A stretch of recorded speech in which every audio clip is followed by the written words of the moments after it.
ദൈവത്തെ പ്രീതിപ്പെടുത്താൻ മനുഷ്യരെ പോലും ക്രൂരമായി ബലി നൽകിയിരുന്ന ഒരു സമൂഹം, സ്വന്തമായി കൃത്യമായ ഒരു ആസ്ട്രോണമിക്കൽ കലണ്ടർ ഉണ്ടായിരുന്ന ഒരു സമൂഹം, ചിച്ചൻ ഇറ്റ്സ പോലുള്ള മഹാനിർമ്മിതികൾ നിർമ്മിച്ച ഒരു സമൂഹം. അതെ, ഞാൻ പറഞ്ഞു വരുന്നത് മായൻ സിവിലൈസേഷനെ കുറിച്ചാണ്. ഏതാണ്ട് 19ാം നൂറ്റാണ്ടിൽ ജോൺ ലോയ്ഡ് സ്റ്റീവ്സ് ആൻഡ് ഫെഡറിക് കാതർവുഡ് എന്നീ രണ്ടു പേരാണ് മെക്സിക്കോയുടെ സൗത്തേൺ പാർട്ടിലുള്ള വനത്തിൽ നിന്നും മായൻ സിവിലൈസേഷന്റെ അവശേഷിപ്പുകൾ കണ്ടെത്തിയത്. നമ്മുടെ പഠനങ്ങൾ പ്രകാരം മായൻസ് 2000 BCയിൽ ഭൂമിയിൽ ജീവിച്ചിരുന്ന ഒരു സിവിലൈസേഷൻ ആണ്. 2000 BCയിലാണ് ജീവിച്ചതെങ്കിലും അന്നവർ വളരെ ഇന്റലിജൻസ് ആയിട്ടുള്ള ഒരു സിവിലൈസേഷൻ ആയിരുന്നു. കാരണം അവർ നല്ലൊരു കർഷകരും നല്ലൊരു കൺസ്ട്രക്ടേഴ്സും അതിലുപരി നല്ലൊരു ജ്യോതിശാസ്ത്രജ്ഞരും കൂടെ ആയിരുന്നു. അതുകൊണ്ട് തന്നെ അന്നവർ കൃത്യമായ ഒരു ആസ്ട്രോണമിക്കൽ കലണ്ടർ നിർമ്മിച്ചിരുന്നു. ഏതാണ്ട് 18 മാസങ്ങളായിരുന്നു ആ ഒരു കലണ്ടറിൽ ഉണ്ടായിരുന്നത്. ഇതിലൊക്കെ ഉപരി മായൻസിന് മറ്റൊരു പ്രശ്നമുണ്ടായിരുന്നു. അതായത് മായൻസ് അമിത ദൈവവിശ്വാസികളായിരുന്നു. അതുകൊണ്ടൊക്കെ തന്നെ അവരുടെ ദൈവത്തെ പ്രീതിപ്പെടുത്തുന്നതിന് വേണ്ടി ധാരാളം മനുഷ്യരെ പോലും അവർ ക്രൂരമായി അവരുടെ ദൈവത്തിന് വേണ്ടി ബലി നൽകിയിരുന്നു.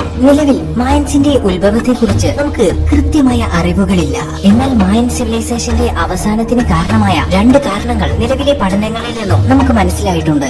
ഒന്ന്, അധികാരത്തിന് വേണ്ടിയുള്ള യുദ്ധങ്ങളാണ്. ഇത്തരം യുദ്ധങ്ങളിലൂടെ ഒരുപാട് പേർക്ക് അവരുടെ ജീവൻ നഷ്ടമായി. 2, മായൻ സിവിലൈസേഷൻ ജീവിച്ചിരുന്ന ഭാഗത്ത് സംഭവിച്ച അതിശക്തമായ വരൾച്ചയാണ്. ഇതുമൂലം ഒരുപാട് പേര് മരണത്തിന് കീഴടങ്ങുകയും എന്നാൽ അവശേഷിച്ച ആളുകൾ പല ഭാഗങ്ങളിലേക്ക് കുടിയേറി പോവുകയും ചെയ്തു. എന്നാൽ നിലവിൽ മായൻസിന്റെ ഒരുപാട് പിൻഗാമികൾ മെക്സിക്കോയുടെ പല ഭാഗങ്ങളിലായി ഇന്നും ജീവിക്കുന്നുണ്ട്.